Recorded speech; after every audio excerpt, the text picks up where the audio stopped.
फक्त 15 मिनिटांमध्ये कसलीही पूर्वतयारी न करता आपण उपवासाचे खमंग असे अप्पे बनवू शकतो. उपवास असल्यावर फक्त साबुदाणा खिचडी किंवा वरीचा भातच का खायचा?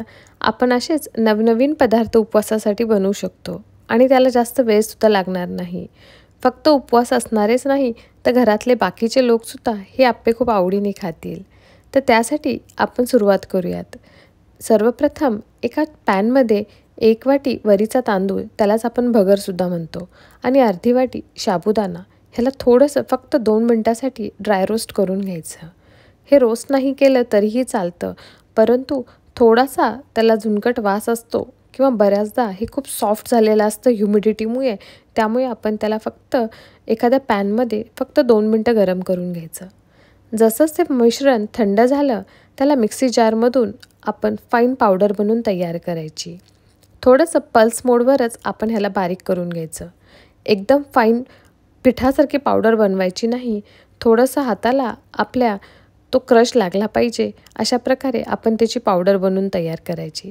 जसा आपला बारीक रवा असतो त्या प्रकारे ह्याचं मिश्रण बनवून तयार झालं पाहिजे. ह्या ठिकाणी आपण 1 वाटी दही ॲड करायचं.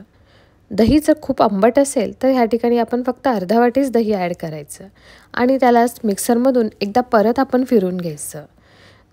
सोबतच आपण ह्या मिश्रणामध्ये 1 वाटी ते 1.5 वाटी ह्या प्रमाणामध्ये पाणी ॲड करायचं. जशी आपल्या बॅटरची कन्सिस्टन्सी ॲडजस्ट होईल त्यानुसार आपण त्यामध्ये पाणी ॲड करायचं आहे. त्यालासुद्धा मिक्सरमधून आपण एकदम छान बारीक फिरून घ्यायचं. सोबतच त्याच्यामध्ये मीठ टाकायचं, तेही आपल्या चवीनुसार. ह्या ठिकाणी गरजेनुसार पाणी ॲड करून आपण रेग्युलर जे अप्पे बनवतो त्याची जशी कन्सिस्टन्सी असते त्यानुसारच आपण पाण्याचं प्रमाण कमी जास्त करायचं आणि आपलीसुद्धा बॅटरीची कन्सिस्टन्सी रेग्युलर अप्प्यासारखीच असली पाहिजे. तर ह्या ठिकाणी मला टोटल 2 मोठी वाटी पाणी लागलं होतं. त्यानंतर कन्सिस्टन्सी एकदम परफेक्ट झाली होती. ह्या ठिकाणी मी हिरवी मिरची थोडी जास्तीची वापरली. आपण आपल्या चवीनुसार कमी जास्त करू शकतो. मस्तपैकी मिरचीचे बारीक बारीक काप करायचे आणि ते ॲड करायचे. 2 मोठे चमचे शेंगदाण्याचा थोडासा जाडसर असलेलाच कूट ॲड करायचा. हे शेंगदाणे आधी भाजून घेतलेले होते. भाजलेल्या शेंगदाण्याचाच कूट आपण ह्या ठिकाणी वापरायचा. शेंगदाण्याचा कूट आणि हिरव्या मिरचीमुळे हे अप्पे खायला खूप खमंग लागतात. हे बॅटर आपण 10 मिनिटासाठी झाकून ठेवायचं. तोपर्यंत आपण अप्प्यासोबत एक मस्त चटपटीत अशी चटणी बनवूयात. उपवासाच्या वेळेस ही चटपटीत चटणी तुम्ही नक्की ट्राय करा. त्यासाठी अर्धा वाटी शेंगदाणे, हिरवी मिरची आपल्या चवीनुसार जशी आपण तिखट खातो त्यानुसार ॲड करायची. ही चटणी आपण उपवासाचे अप्पे असो, डोसा, इडली कशासोबतसुद्धा ट्राय करू शकतो. जर तुम्ही उपवासाला जिरे खात असाल तर अर्धा चमचा जिरे ॲड करायचे. आपल्या चवीनुसार मीठ ॲड करायचं आणि 2 चमचे दही. दही खूप आंबट असेल तर आपण फक्त 1च चमचा ॲड करायचं आणि थोडीशी साखर. त्यामुळे ही चटणी गोड नाही लागणार, परंतु तिखट आंबट ह्याचं चव बॅलन्स होते. गरजेनुसार पाणी ॲड करायचं. ह्या ठिकाणी जर तुम्ही उपवासाला कोथिंबीर खात असाल तर तुम्ही कोथिंबीरसुद्धा ॲड करू शकतात. मी ह्या ठिकाणी कोथिंबीर ॲड केली नव्हती. आणि ह्याला मिक्सरमधून तुम्हाला पाहिजे त्या कन्सिस्टन्सीनी त्याला पेस्ट करून घ्यायची. गरज वाटल्यास पाणी आपण ॲड करू शकतो आणि छानपैकी चटणीला खमंग अशी जिऱ्याची फोडणी ॲड करायची. जर तुम्ही जिरे खात नसताल तर फक्त तेलामध्ये एखादी दुसरी हिरवी मिरची किंवा लाल मिरची ॲड करून तुम्ही तीसुद्धा फोडणी ॲड करू शकता आणि खमंग चटपटीत अशी आपली शेंगदाण्याची चटणी खास उपवासासाठी बनवून तयार आहे. 10 मिनटं झालेले आहेत आणि आपण बघू शकतो की बॅटरची कन्सिस्टन्सीसुद्धा परफेक्ट आहे. ह्या ठिकाणी जर बॅटर थोडं घट्ट वाटत असेल तर आपण थोडं पाणी त्यामध्ये ॲड करू शकतो. आता ह्याच्यामध्ये आपण अर्ध्या चमच्यापेक्षासुद्धा अर्धा खायचा सोडा ॲड केला होता. तुम्ही ह्या ठिकाणी सोड्याच्या ऐवजी इनोसुद्धा वापरू शकता. जो इन्स्टंट इनो सोडा असतो तो आपण अर्धा चमचा ॲड करायचा आणि ते सुद्धा बॅटरमध्ये व्यवस्थित मिक्स करून घ्यायचं. लगेचच आपण अप्पे पात्रामध्ये तेल ॲड करून घ्यायचं. नेहमीच्या अप्प्यासाठी जेवढं तेल वापरतो त्यानुसारच आपण ह्यामध्ये तेल ॲड करायचं आणि आपलं बॅटर त्याच्यामध्ये चमच्याच्या साहाय्याने ॲड करून घ्यायचं. झाकण लावून 5 मिनिटासाठी आपण त्याला मीडियम गॅसवर वाफवून घ्यायचं आणि छान असे तुम्ही व्हिडिओमध्ये बघू शकता टम्म फुगलेले, वरतून तेवढेच कुरकुरीत आणि आतून मस्तपैकी सॉफ्ट गोल जाळीदार असे आप्पे बनून तयार आहेत. असे उपवासाचे आप्पे जर तुम्हाला खायला भेटले तर उपवास कोण नाही करणार. आणि त्यासोबत अशी चटपटीत चटणीसुद्धा. तर तुम्ही हे उपवासाचे आप्पे नक्की ट्राय करा आणि मला कमेंट करून कळवा की तुम्हाला ही रेसिपी कशी वाटली. तुम्हाला हा उपवासाच्या आप्प्याचा व्हिडिओ आवडला असेल तर तुम्ही तुमच्या मित्रमैत्रिणींसोबत नक्की शेअर करा. व्हिडिओ आवडल्यास लाईक अँड सबस्क्राईब करा. थँक्यू. एन्जॉय. फक्त उपवासासाठीच नाही तर कधी पण तुम्ही आवडीने खाताल असा हा रताळ्याचा शिरा ह्या आधी तुम्ही कधीही बनवला नसेल. आज ह्या पद्धतीने तुम्ही ही रेसिपी नक्की ट्राय करा. फक्त 10 मिनिटांमध्ये बनून तयार होणारा हे एक पौष्टिक रेसिपी आहे. त्यासाठी 300 ग्राम रताळी छानपैकी वाफवून घ्यायची. त्यानंतर सर्व रताळी आपण त्याचे साल काढून स्मॅश करून घ्यायचे. रताळे वाफवण्याच्या आधी ते व्यवस्थित स्वच्छ धुवून घ्यायचे, कारण रताळ्याला भरपूर प्रमाणामध्ये माती असते. माती निघत नसेल तर अशा वेळेस रताळे एक 5 मिनिटासाठी पाण्यामध्ये सोक करत ठेवायचे. नंतर हाताने चोळून रताळी स्वच्छ धुवून घ्यायची. एका पॅनमध्ये एक मोठा चमचा साजूक तूप ॲड करायचं आणि त्यामध्येच आपण थोडेसे ड्रायफ्रूट्स आपल्या आवडीनुसार बदाम, काजू, पिस्ता त्याचे जरा मोठे मोठेच असे काप करून ते त्या तुपामध्ये परतून घ्यायचं.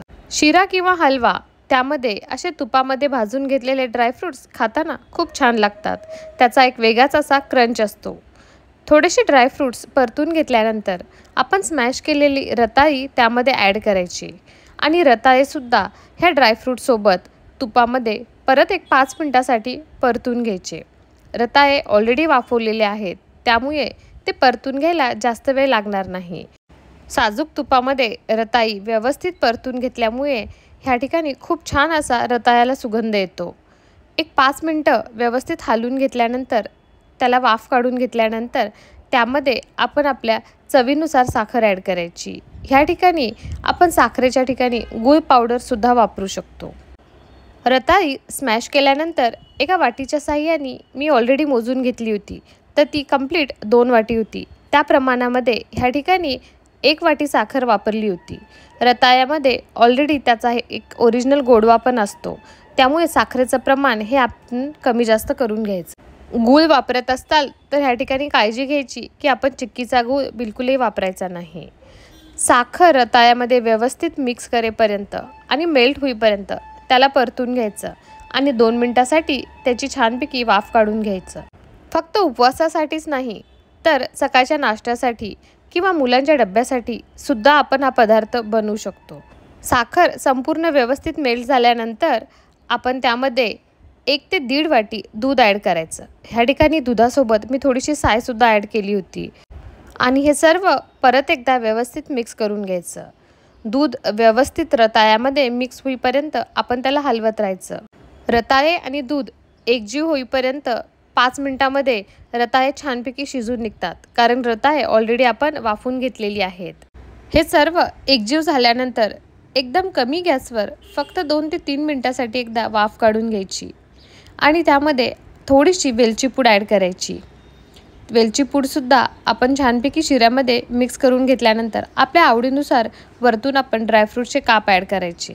आणि सर्वात महत्त्वाचा, हे रताळ्याचा शिरा लवकर खराबही होत नाही. आपण फ्रीजमध्ये ह्याला 4 ते 5 दिवसापर्यंत स्टोअर करून ठेवू शकतो. ह्या ठिकाणी दुधाच्या ऐवजी जर तुम्ही पाण्याचा वापर केला तर आपण त्याला जास्तही दिवस स्टोअर करून ठेवू शकतो. तुम्ही बघू शकता टेक्स्चरसुद्धा आणि दिसायलासुद्धा एकदमच छान असा आपला रताळ्याचा शिरा बनून तयार आहे. तुम्ही हा उपवासाला नक्की ट्राय करा. थँक्यू. उपवासासाठी 30-30 साबुदाणा खिचडी किंवा साबुदाणा वडे खाऊन कंटाळा येतो. अशा वेळेस काय करायचं हा प्रश्न पडतो. तर ही झटपट आणि खमंग रेसिपी म्हणजे साबुदाण्याचे थालीपीठ फक्त उपवास करणारेच नाही तर घरातील इतर व्यक्तीसुद्धा खूप आवडीने खातील आणि मुलं आवडीने डब्यालासुद्धा घेऊन जातील. चला तर जास्त वेळ न घालवता आपण रेसिपीला सुरुवात करूयात. ह्यासाठी 2 वाटी साबुदाणा एका बाउलमध्ये काढून घ्यायचा आणि त्याला एकदा स्वच्छ धुवून घ्यायचं. ह्या ठिकाणी साबुदाणा खूप चिकट होऊ नये त्यासाठी अशी ट्रिक आहे की साबुदाणा हा 2 ते 3 वेळेस स्वच्छ धुवायचा, म्हणजे त्याच्यातलं जास्तीत जास्त स्टार्च निघून जातं. त्यामुळे साबुदाणा छानपैकी मऊ लुसलुशीत आणि एकदम मोकळा बनतो. आणि पाणी ॲड करताना 2 वाटी साबुदाण्यासाठी फक्त पाऊण कप पाणीच ॲड करायचं. म्हणजे साबुदाणा एकदम छान फुगतो, सॉफ्ट होतो आणि मोकळासुद्धा राहणार. सोबतच त्यामध्ये आपण 2 बटाटे छानपैकी किसून ॲड करायचे. ही पण एक खूप महत्त्वाची टिप आहे. ह्या ठिकाणी बटाटे बिलकुलही स्मॅश करायचे नाही. त्याला व्हिडिओत दाखवल्याप्रमाणे किसून घ्यायचं, म्हणजे ते जास्त चिकट होत नाहीत आणि आपले साबुदाण्याचे थालीपीठसुद्धा छानपैकी बनून तयार होतात. बटाटे वाफवताना काळजी घ्यायची की ते डायरेक्टली कुकरला लावायचे नाही. ते कोणत्याही डब्यामध्ये ठेवायचे आणि नंतर वाफवून घ्यायचे, म्हणजे ते जास्त चिकट होणार नाहीत. ह्यामध्येच आपण काही बेसिक मसाले ॲड करायचे. हा व्हिडिओ माझ्याकडून स्किप झालेला आहे. ह्या ठिकाणी 1 चमचा लाल तिखट, 2 ते 3 हिरव्या मिरच्या बारीक कट करून, चवीनुसार मीठ ॲड केलं होतं आणि अर्धा चमचा जिरेपूड. जर तुम्ही उपवासाला जिरे खात नसताल तर तुम्ही ते स्किप करू शकताल. काही ठिकाणी जर कोथिंबीर खात असतील उपवासाला तर तुम्ही ती ह्या ठिकाणी एकदम बारीक बारीक कट करून ॲड करायची. आपले थालीपीठ फक्त खमंगच नाही तर खूप चटपटीत पण लागतील. तर ह्या ठिकाणी अर्धा लिंबू आपण अशा प्रकारे पिळून ॲड करायचा.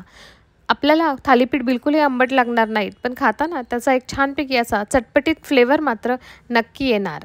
हे सर्व मिश्रण एकदा व्यवस्थित मिक्स करून घ्यायचं, म्हणजे सर्व मसाले, साबुदाणा, बटाटे हे सर्व एकजीव झालं पाहिजे.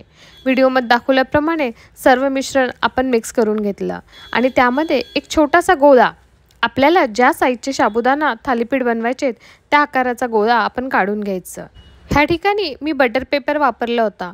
त्यावर जर आपण थालीपीठ थापून घेतले तर ते चिटकतही नाहीत. बटर पेपर नसेल अशा वेळेस आपल्या घरी जी दुधाची प्लास्टिकची पिशवी असते त्याला थोडासा तेलाचा किंवा तुपाचा हात लावायचा आणि त्यावर सुद्धा आपण थापून घेऊ शकतो.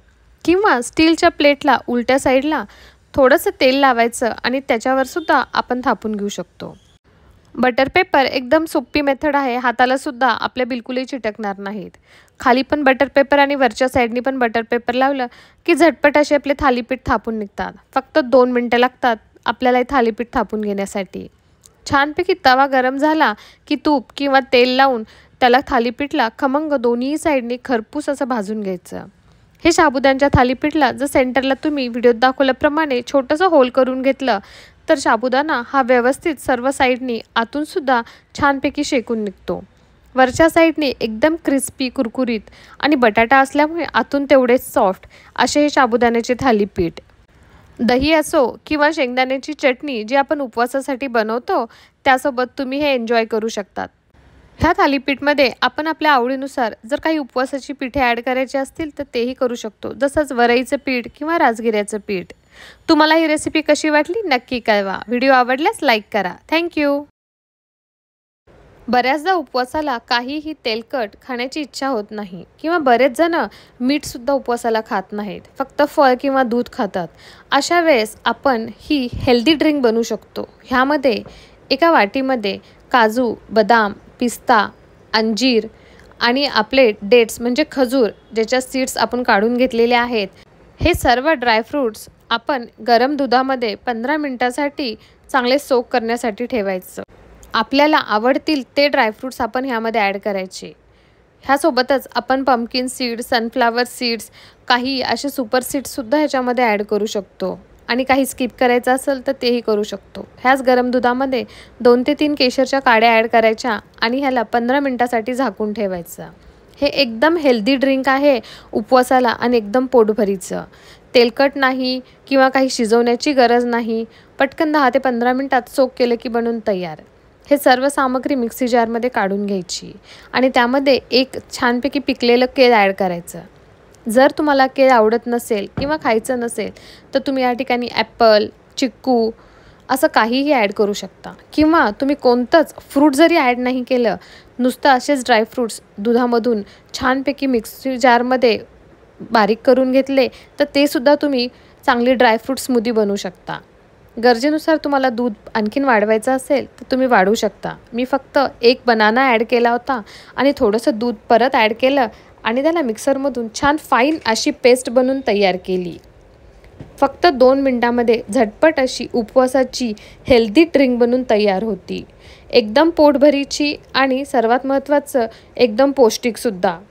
उपवासाला जास्त मेहनत न करता झटपट बनून तयार होणारा हा पदार्थ तुम्ही नक्की ट्राय करा. फक्त उपवासालाच नाही, इतर वेळेससुद्धा एनर्जी देणारा हा ड्रिंक आहे.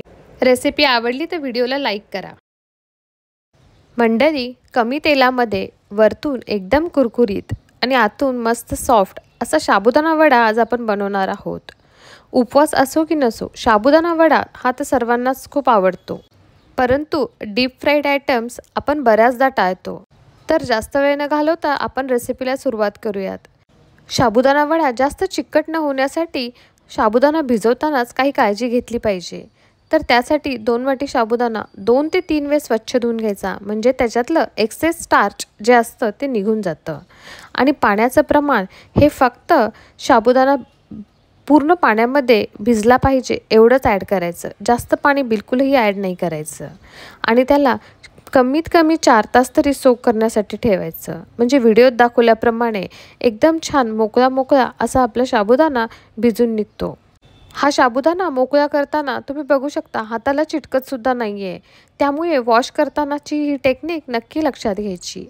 2 वाटी साबुदाण्यासाठी 2 मीडियम साईज बटाटे ते आधी वाफून घेतलेले होते आणि त्याचा व्यवस्थित किस करून घेतला. ह्या ठिकाणी आपण कधी पण बटाटे स्मॅश करून वापरण्याऐवजी जर त्याचा किस करून वापरला तरीसुद्धा साबुदाणा वडा हा बिलकुलही चिकट होत नाही. आणि सर्वात महत्त्वाचं, बटाटे वाफवताना ते डायरेक्ट कुकरला लावायचे नाही.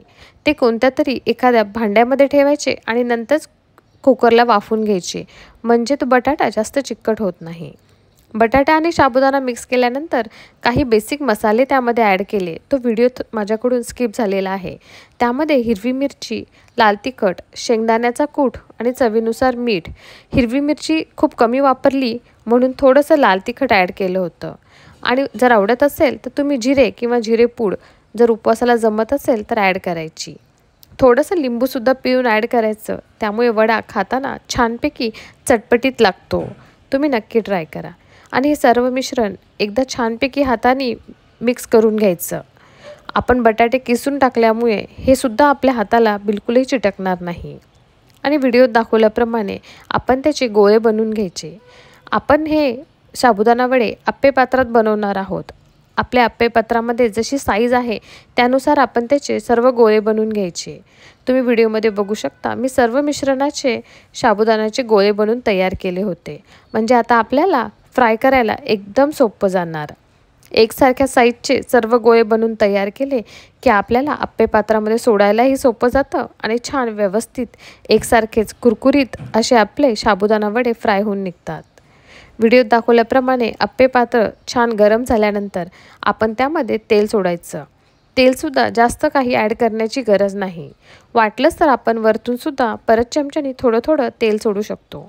मी सर्वप्रथम फक्त अर्धा चमचाच तेल ॲड केलं होतं आणि तसंच 2 मिनटानंतर त्याला आपण फिरवून घ्यायचं. सर्व साईडनी प्रत्येक 2 मिनटाला आपण हे साबुदाणा वडे फिरवत राहायचं.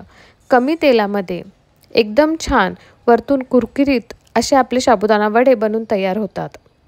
आप्पे पात्राचे जे आतमधल्या साईडचे साबुदाणा वडे आहेत ते लवकर फ्राय होतील, कारण त्या साईडला हीट जास्त असते. आपण आप्पे बनवताना सुद्धा पाहतो की आतमधले आप्पे लवकर वाफून निघतात. त्याप्रमाणेच जर ते लवकर फ्राय झाले असतील तर तुम्ही काढून घेऊ शकता. व्हिडिओमध्ये बघू शकता तुम्ही खूप कमी फक्त अर्धा चमचा तेलामध्येच आपले साबुदाणा वडे बनून तयार होते. आतल्या साईडनी बिलकुलही कच्चे राहत नाहीत. तुम्ही त्याला थोडा वेळ झाकूनही ठेवू शकता. छानपैकी वाफूनसुद्धा निघतील. तुम्ही ही रेसिपी नक्की ट्राय करा. एकदम गिल्ट फ्री साबुदाणा वडे तुम्ही बिनधास्त उपवासाला खाऊ शकता किंवा मुलांना नाश्त्यासाठी किंवा त्यांच्या आवडीचं म्हणून पदार्थ म्हणून डब्यासाठी सुद्धा देऊ शकता. आणि कोणत्याही शेंगदाण्याची चटणी जी उपवासाची असती त्यासोबत तुम्ही हे सर्व करू शकतात. तुम्हाला ही रेसिपी कशी वाटली मला नक्की कळवा. थँक्यू. मंडळी, उपवासासाठी आपण नेहमी साबुदाण्याची खीर बनवतो, पण प्रत्येक वेळेस तोच पदार्थ खाण्याची इच्छा होत नाही. आज आपण एकदम वेगळ्या पद्धतीने आणि हेल्दी अशी मखाना खीर कशी बनवायची ते पाहणार आहोत. मखाना हे खाण्यासाठी खूपच पौष्टिक असतं. मखाण्यामधून आपल्याला भरपूर कॅल्शियम आणि खूप सारे न्यूट्रिएंट्ससुद्धा भेटतात. ही खीर बनवायला फक्त 5 मिनटं लागतं आणि कसलीही पूर्वतयारी करण्याची गरज नाही. तर चला आपण रेसिपीला सुरुवात करूयात. सर्वप्रथम एका पॅनमध्ये मी अर्धा चमचा साजूक तूप ॲड केलं. त्यामध्ये 1.5 वाटी मखाने हे रोस्ट करून घेतले. मखाने हे कधी पण मीडियम फ्लेमवर रोस्ट करायचे. मखाणे छान क्रिस्पी होईपर्यंत रोस्ट करायचे. मखाणे कधी पण हाय फ्लेमवर रोस्ट नाही करायचे, नाही तर मखाणे जळू शकतात. व्हिडिओत दाखवल्याप्रमाणे असा क्रिस्पी टेक्स्चर मखाण्याला आला पाहिजे. मखाणे व्यवस्थित रोस्ट करून झाले की त्याला थंड होण्यासाठी बाजूला ठेवून द्यायचं. परत सेम पॅनमध्ये थोड्याशा तुपामध्ये आपल्या आवडीनुसार आपल्याला आवडतील ते ड्रायफ्रूट्स टाकून आपण त्याला व्यवस्थित फ्राय करून घ्यायचं. मी काही बदाम आणि काही पिस्ता असे रोस्ट करून घेतले होते. नंतर आपण ड्रायफ्रूट्स बाजूला काढून घ्यायचे. सेम पॅनमध्ये मी अर्धा लिटर दूध ॲड केलं होतं. गाईचं म्हशीचं कोणतंही दूध आपण ॲड करू शकतो. दूध बॉईल होतं तोपर्यंत मी एका मिक्सी जारमध्ये 1 वाटी मखाणे जे आपण ऑलरेडी रोस्ट करून घेतले होते आणि काही ड्रायफ्रूट्स जसे बदाम, काजू, पिस्ता आणि 2 इलायची ॲड केली. इलायची फ्लेवरसाठी आहे, तर आपण ती ॲड केली तर आपल्या बासुंदीला खूप छान असं टेस्ट येते. आणि ह्याला मिक्सरमधून एक बारीक पावडर करून घेतली. तोपर्यंत आपलं दूध बॉईल झालं होतं. त्याच्यामध्ये 3 ते 4 केसरच्या काड्या ॲड केल्या आणि 3 मोठे चमचे साखर ॲड केली. त्याला व्यवस्थित मिक्स करून परत त्याला एक चांगला बॉईल येऊ दिला. साखर दुधामध्ये पूर्णपणे विरघळून गेल्यानंतर आपण जी मिक्सी जारमध्ये पावडर करून घेतली होती ती हळूहळू आपल्या दुधामध्ये ॲड केली. पावडर ॲड करताना थोडी थोडी पावडर ॲड करायची आणि त्याला कंटिन्युअस मिक्स करत राहायचं. त्यामुळे दुधामध्ये त्याच्या गुठळ्या होत नाहीत. गुठळ्या होणार नाहीत ह्यासाठी त्याला कंटिन्युअस हलवणं गरजेचं आहे. नंतर फ्राय केलेले सर्व ड्रायफ्रूट्स आणि चारोळी ॲड करून त्याला व्यवस्थित मिक्स करून घेतलं. त्यानंतर त्याच्यामध्ये 1 कप ऑलरेडी आपण रोस्ट केलेले मखाणे, साबूत मखाणे ते ॲड केले आणि त्यालाही आपल्या खीरमध्ये व्यवस्थित मिक्स करून घेतलं. खीर अशी परफेक्टली रेडी आहे. पण त्याच्यामध्ये जर आपण अशी कॅरमलाइज्ड शुगर ॲड केली तर आपल्या बासुंदीसारखा कलर येतो आणि त्याचं टेक्स्चरसुद्धा खूप छान होतं आणि खाण्यासाठी सुद्धा टेस्टला खूप छान होते. एकदा तुम्ही खीरमध्ये अशी कॅरमलाइज्ड शुगर नक्की ॲड करून बघा आणि मला कमेंट करून कळवा. मी शुगरला थोडंसं बर्न केलं, त्याला अशा प्रकारचा कलर आला आणि ते मी बासुंदीमध्ये वरतून ॲड केलं आणि त्याला बासुंदीमध्ये खूप व्यवस्थित मिक्स करून घेतलं. तुम्ही व्हिडिओत बघू शकता बासुंदीचा कलर हा टोटली चेंज झाला आहे. तर झटपट बनून तयार होणारी आपली ही मखाना खीर तुम्ही ह्या उपवासाला नक्की ट्राय करा आणि मला कमेंट करून कळवा की तुम्हाला ही रेसिपी कशी वाटली. आणि माझ्या चॅनलवर नवीन असतील तर सबस्क्राईब करायला विसरू नका. आज आपण उपवासाचा उत्तप्पा किंवा आपण ह्याला उपवासाचे घावणेसुद्धा म्हणू शकतो. साबुदाणा खिचडी, साबुदाणा वडे, भगर, आमटी हे खाऊन कंटाळा आला असेल आणि काहीतरी वेगळं खाण्याची इच्छा असेल, अशा वेळेस कसलीही पूर्वतयारी न करता हा झटपट बनणारा उपवासाचा उत्तप्पा तुम्ही नक्की ट्राय करा. ह्यासाठी 1 वाटी वरीचे तांदूळ म्हणजे भगर आणि अर्धा वाटी साबुदाणा ह्याला थोडंसं ड्राय रोस्ट करायचं. ह्याच्यामध्ये एक थोडासा कच्चेपणा किंवा ओलसरपणा असतो. फक्त तेवढ्यासाठीच त्याला फक्त 2 मिनटं आपण थोडं ड्राय रोस्ट करायचं. थंड झाल्यानंतर आपण ह्याला मिक्सरमधून एक पावडर बनवून तयार करायचं. ह्या ठिकाणी ह्याची पावडर बनवताना काळजी घ्यायची की ती थोडीशी ओबडधोबड असली पाहिजे. एकदम जास्त फाईन स्मूथ पावडर आपल्याला ह्याची बनवायची नाही आहे. त्यामुळे पल्स मोडवर 2-3 वेळेस फिरवल्यानंतर आपण त्याची पावडर बनवून तयार करायची. उत्तप्पा जसा रव्याचा रवेदार असतो तशाच प्रकारे ही सुद्धा फाईन पावडर रव्यासारखी असली पाहिजे.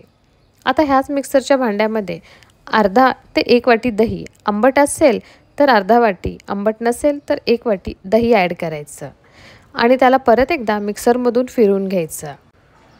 त्यानंतर आपण त्याला व्यवस्थित एकदा चमच्याच्या साहाय्याने मिक्स करून घ्यायचं. दह्यामध्ये पाण्याचं प्रमाण आता आपण ॲड करायचं. ह्याच बॅटरमध्ये आपण गरजेनुसार 1 ते 1.5 वाटी पाणी सुरुवातीला ॲड करायचं. ह्याची कन्सिस्टन्सी आपण जे रेग्युलर उत्तप्पम बनवतो त्या प्रकारेच असते. त्यामुळे पाणी तुम्ही तुमच्या गरजेनुसार कमी जास्त करू शकतात. पाणी ॲड केल्यानंतरच सोबत थोडंसं चवीनुसार मीठसुद्धा ॲड करायचं. कारण आपण नंतर बॅटरमध्ये मीठ ॲड करण्याची गरज नाही. मीठ छानपैकी मिक्सरमध्येच मिक्स होऊन निघतं आणि त्याला परत एकदा मिक्सरमध्ये फिरवून घ्यायचं. आणि आता तुम्ही व्हिडिओमध्ये बघू शकता की बॅटरची कन्सिस्टन्सी परफेक्ट आपण जो रेग्युलर उत्तप्पम बनवतो त्या पद्धतीनेच आहे. जर तुम्हाला आवडत असेल तर त्याच्यामध्ये तुम्ही हिरवी मिरची किंवा लाल तिखट ॲड करू शकता आणि थोडासा 2 मोठे चमचे शेंगदाण्याचा कूट. उपवासाला जर तुम्ही कोथिंबीर खात असाल तर तुम्ही ह्याच्या ठिकाणी थोडीशी कोथिंबीरसुद्धा बारीक बारीक छान चिरून ॲड करू शकता. मी उपवासाला कोथिंबीर खात नाही म्हणून मी स्किप केली होती. आणि हे मिश्रण एक 10 ते 15 मिनटासाठी झाकून ठेवायचं. म्हणजे साबुदाणा असेल तर तो थोडासा फुलायचा असेल तर तो फुलतो. आणि ह्या ठिकाणी जर तुम्हाला बॅटर खूप घट्ट वाटत असेल तर तुम्ही थोडंसं पाणी ॲड करू शकता. ह्याच मिश्रणाचे तुम्ही उपवासाचे डोसेसुद्धा बनवू शकता. आणि थोडंसं अर्धा चमच्यापेक्षासुद्धा कमी असा आपण खायचा सोडा ॲड केला. ह्या ठिकाणी इनो ॲड केला तरीही चालतं. बॅटर जर खूप पातळ केलं पाणी टाकून आणखीन तर तुम्ही ह्याचे सेम उपवासाचे डोसेसुद्धा बनवू शकता. मी या ठिकाणी फक्त ह्याचा उपवासाचा उत्तप्पाच बनवला होता. तव्याला छान गरम झाल्यानंतर थोडंसं तेल लावून घेतलं आणि आपलं बॅटर उत्तप्प्यासारखंच त्याच्यावर स्प्रेड करून घ्यायचं. पाहिजे त्या आकाराचे छोटे मोठे असे आपण उत्तप्पे बनवू शकतो. कोथिंबीर खात असाल तर वरच्या साईडने थोडीशी कोथिंबीर ॲड करायची. इच्छा असेल तर वरतून थोडीशी परत हिरवी मिरची तुम्ही ॲड करू शकता.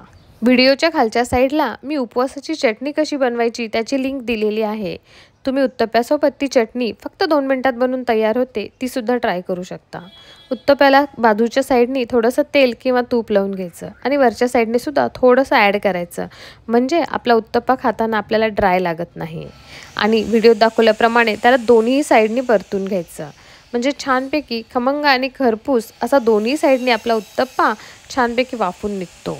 आणि तुम्ही बघू शकता की खूप छान अशी आपल्या उत्तप्प्याला जाळी पडलेली आहे. अशाच प्रकारे पीठ आधीच बनवून ठेवलं असेल तर तुम्हाला झटपट असे उपवासाचे उत्तप्पे बनवायला 5 मिनिटंसुद्धा लागणार नाहीत. तुम्हाला ही रेसिपी कशी वाटली मला नक्की कमेंट करून कळवा. आणि आपली चटणीची रेसिपी तुम्ही नक्की ट्राय करा. चटणीसोबत उत्तप्पा खायला हा जास्त छान लागेल फक्त ड्राय खाण्यापेक्षा. व्हिडिओ आवडल्यास लाईक करा आणि तुमच्या मित्रमैत्रिणींसोबत नक्की शेअर करा. थँक्यू. उपवासाला सगळ्यांनाच आवडणारा आणि आपले मनसुद्धा तृप्त करणारा असा हा पदार्थ. त्यासाठी 1 वाटी भगर स्वच्छ 2 ते 3 वेळेस पाण्याने धुवून घ्यायची. म्हणजे त्याची सगळी घाण निघून गेली पाहिजे. एका कढईमध्ये 1 चमचा साजूक तूप. मी सहसा उपवासाचे सगळेच पदार्थ साजूक तुपामध्येच करते. जर तुम्ही तेल वापरत असाल तर तुम्ही तेलही ॲड करू शकता. तूप व्यवस्थित गरम झाल्यानंतर त्याच्यामध्ये 1 चमचा जिरे आणि थोडीशी हिरवी मिरची बारीक बारीक कट करून. बऱ्याच ठिकाणी उपवासाला जिरे खात नाहीत त्यावेळेस आपण डायरेक्ट ह्या फोडणीमध्ये हिरवी मिरची ॲड करायची. मिरची चांगली परतून घ्यायची. म्हणजे त्याचा चांगला तिखटपणा हा तेलामध्ये उतरतो. आणि त्यामध्ये आपण छानपैकी स्वच्छ धुवून घेतलेली भगर ती ॲड करून घ्यायची. आणि ह्याला 2 ते 3 मिनटं परतून घ्यायचं. भगर चांगली फोडणीमध्ये परतली गेली पाहिजे. वाटलंच तर तुम्ही थोडं 2 मिनटासाठी त्याला कमी गॅसवर झाकण ठेवून वाफून घ्यायचं. असंच छानपैकी भगर कोरडीच परतून घेतल्यानंतर ही फोडणी खूप छान खमंग अशी बसते. ही आपण आज जे बनवतो आहे ती आहे फोडणीची भगर. बरेच जण फक्त उकळत्या पाण्यामध्ये भगर ॲड करतात आणि ती आपण भगर साधीही खाऊ शकतो. परंतु आज आपण फोडणीची भगर बनवणार आहोत आणि सोबतच आमटीसुद्धा एकदम छान चमचमीत अशी शेंगदाण्याची आमटी कशी बनवायची तेही पाहणार आहोत. गरजेनुसार पाणी ॲड करायचं. 1 वाटी भगरसाठी मला ह्या ठिकाणी 1 ग्लास पाणी ॲड करावं लागलं. चवीनुसार मीठ ॲड करून त्याला एकदम कमी गॅसवर झाकून ठेवलं. भगर वाफते तोपर्यंत आपण आमटीची तयारी करूत. त्यासाठी एका मिक्सी जारमध्ये अर्धा वाटी शेंगदाणे, आपल्याला जेवढी आमटी करायची त्यानुसार 2 ते 3 हिरव्या मिरच्या, तिखटवाल्या मिरच्या वापरल्यात कारण की आमटी थोडी झणझणीत चमचमीतच छान लागते. चवीनुसार मीठ ॲड करायचं. जिरे खात असाल तर अर्धा चमचा जिरे, थोडंसं पाणी ॲड करून त्याची मिक्सरमधून फाईन अशी पेस्ट बनवून तयार करायची. आणि आता ह्याच पेस्टमध्ये 1 ग्लास पाणी ॲड करायचं आणि ही पेस्ट त्या पाण्यामध्ये व्यवस्थित मिक्स करून घ्यायची. फारच झटपट फक्त 2 मिनटामध्ये आमटी बनवून तयार होते. गॅसवर एखादं कढई किंवा टोप ठेवायचा. त्याच्यामध्ये 1 चमचा साजूक तूप ॲड करायचं. तूप छान गरम झालं कडकडीत की त्याच्यामध्ये मस्तपैकी कडक जिऱ्याची फोडणी ॲड करायची. जिरे व्यवस्थित फुलले की आपण जी पेस्ट मिक्सरमधून बारीक केली होती आणि त्यामध्ये आपण पाणी ॲड केलेलं होतं ती पेस्ट ह्या फोडणीमध्ये ॲड करायची. आणि परत गरज वाटत असेल तर थोडंसं पाणी ॲड करायचं. आमटी ही खूप जास्त घट्टही नसते आणि खूप जास्त पातळही नसते. व्हिडिओत दाखवल्याप्रमाणे त्याची कन्सिस्टन्सी असली पाहिजे. ही आमटी आपण भगर असू किंवा साबुदाणा खिचडी कशासोबतसुद्धा खाऊ शकतो, कारण की उपवासाला खूप ड्राय असं आपल्याला खावंसं वाटत नाही. त्यावेळेस साबुदाणा खिचडी आणि भगरीसोबत आपण ही शेंगदाण्याची आमटी गरम गरम खाल्ली तर आपलं मनसुद्धा तृप्त होऊन जाईल आणि घरातले सुद्धा आवडीने उपवास ठेवतील जेव्हा अशा प्रकारचे आपण काही पदार्थ बनवतो. आमटी बनून तयार आहे आणि तोपर्यंत 70% आपलं भगरसुद्धा शिजून झालेली आहे. ह्यावेळेस आपण त्यामध्ये 2 मोठे चमचे शेंगदाण्याचा कूट ॲड करायचा. भगरमध्ये शेंगदाण्याचा कूट हा खूप छान लागतो. कूट ॲड केल्यानंतर त्याला व्यवस्थित भगरमध्ये मिक्स करून घ्यायचं आणि परत 2 मिनटासाठी फक्त वाफ काढून घ्यायची. जर आपण भगर आमटीसोबत खाणार आहोत तर आमटीसुद्धा शेंगदाण्याचीच बनवलेली आहे. अशा वेळेस तुम्ही शेंगदाण्याचा कूट हा स्किप जरी केला तरीही चालतो. साधी फक्त पाण्यात उकळून भगर वाफून घेतली तरीसुद्धा आपण आमटीसोबत खाऊ शकतो. पण जेवढं छान चमचमीत बनवू तेवढंच खाण्याची इच्छा जास्त होते. आता हा उपवासासाठीचा आपला चमचमीत बेत तयार आहे. शेंगदाण्याची आमटी आणि फोडणीची भगर.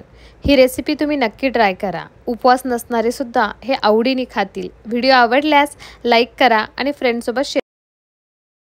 उपवासाचा हा पदार्थ लहानांपासून मोठ्यांपर्यंत 12ही महिने आवडणारा आहे. ते म्हणजे आपली साबुदाणा खिचडी. परंतु ही खिचडी बऱ्याच जणांची खूप चिकट होते. चांगली मऊ लुसलुशीत आणि मोकळी अशी साबुदाणा खिचडी कशी बनवायची, त्यासाठी 2 वाटी साबुदाणा हा व्यवस्थित 2 ते 3 वेळेस स्वच्छ धुवून घ्यायचा. म्हणजे त्याच्यातलं एक्सेस स्टार्च निघून जातं आणि फक्त पाऊण वाटी पाणी ॲड करून त्याला आपण ओव्हरनाईट किंवा 4 तासासाठी सोक करायचं.